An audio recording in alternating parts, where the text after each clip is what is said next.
Paper फुटी विरोधामध्ये दिल्लीमधील जंतर मंतरवरती सुरू असलेल्या आंदोलनानंतर विद्यार्थ्यांवरती अमानुष लाठीचार्ज झाला आणि या लाठीचार्जच्या विरोधात आता वंचित बहुजन आघाडी देखील आक्रमक झालेली आहे।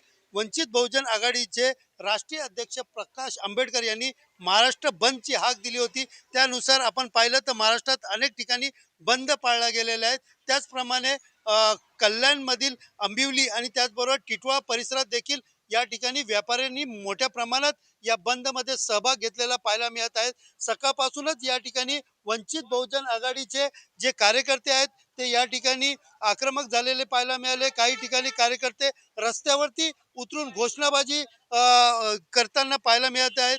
तर दुसरीकडे पाहायला गेलं तर कल्याणमधील आंबिवली असेल, टिटवाळा असेल, या ठिकाणी पूर्णपणे व्यापाऱ्यांनी बंदमध्ये प्रतिसाद दिलेला आहे। सगळीच दुकानं या ठिकाणी पाहिलं तर बंद या ठिकाणी टाळा लावून या ठिकाणी बंद केलेला पाहायला मिळत आहेत। एकंदरीत आपण पाहिलं गेलं तर वंचित बहुजन आघाडीचे कार्यकर्ते जे आहेत ते अजून देखील रस्त्यावरती या ठिकाणी बंद करण्यासाठी, काही दुकानं बंद करण्यासाठी रस्त्यावरती उतरलेले पाहायला मिळत आहेत। एकंदरीत काय नेमकं यांची भावना आहेत आणि काय यांची मागणी आहे ते जाणून घेण्यासाठी आपल्यासोबत वंचित बहुजन आघाडीचे काही कार्यकर्ते आहेत, त्यांच्याकडूनच विचारून घेऊया। तर काय सांगाल, आज या ठिकाणी तुम्ही बंदची हाक दिलेली आहे, आंबिवली असेल, टिटवाळा असेल, पूर्णपणे बंद केलेला आहे, काय नेमकी प्रमुख मागणी तुमची? प्रमुख मागणी आमची हीच आहे की दिल्लीमध्ये पेपरफुटी प्रकरणात जे जंतर मंतरवरती जे आंदोलन चाललंय, त्या आंदोलनामध्ये जो लाठीचार्ज झाला, त्या लाठीच्या निषेधार्थ आज सध्या बाळासाहेब आंबेडकरांनी हा बंद पुकारलाय आणि त्या बंदला आंबिवली भागातील सर्व व्यापारी वर्ग असेल, सर्व जनता असेल, सर्वांनी शांतताप्रिय असा बंद पाळून आम्हाला सहकार्य केलं आहे।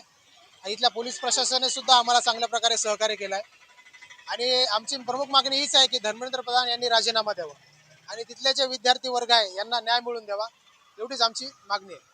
एकंदरीत पाहायला गेलं तर ज्या पद्धतीने वंचित बहुजन आघाडीने बंदची हाक दिली होती त्याप्रमाणेच आपण पाहायला गेलं टिटवाळा, आंबिवली या परिसरात देखील बंद जो आहे तो सकाळपासून पाहायला मिळत आहेत।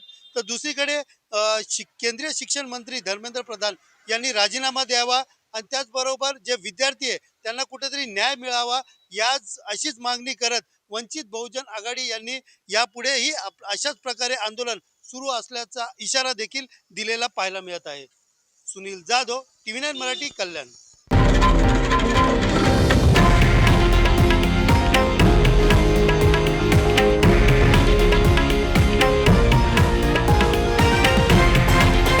हे आहे देशातील नंबर 1 न्यूज नेटवर्क आणि आपण पाहत आहात TV9 मराठी, एकमेव।